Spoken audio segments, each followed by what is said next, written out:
Salam değerli izleyicilerim. Bugün ben size Zabrat Maştağa yolundan 200 metr mesafede böyle bir güzel ev təqdim edeceğim. Evimiz 2 sot yarımda inşa olunmuştu. Hündür yerlerinde demiştik yoktu. Qiymət 115 min manatdır. İpotekaya tam yararlıdır. Ve evin bütün kanalları var. Fasiləsiz verilir. Həyətdə sanitar qovşağı parmağını çək kızım.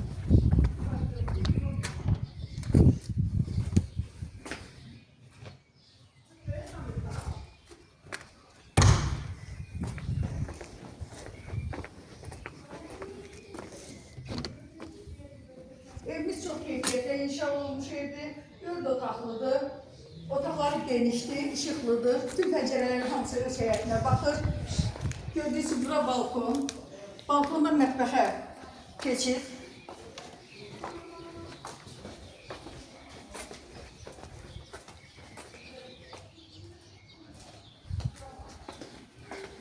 Bura mətbəx.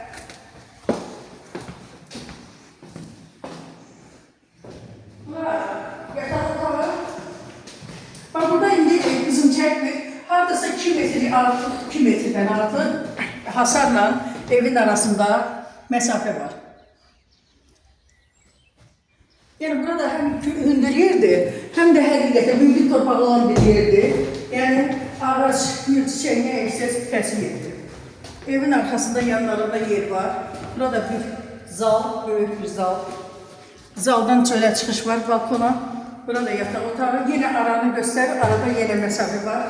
Bu baksında belə pəncərədən baxanda hasar görsənəndə elə bir ki yaxındır. Hasar görsüz aralı.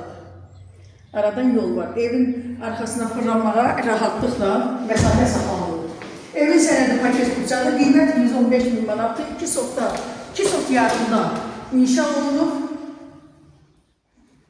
Burada sanuzə sanitar qovşağı. Qiymət 115 min manat, qiymətli ev sahibi yenə endirim edəcək.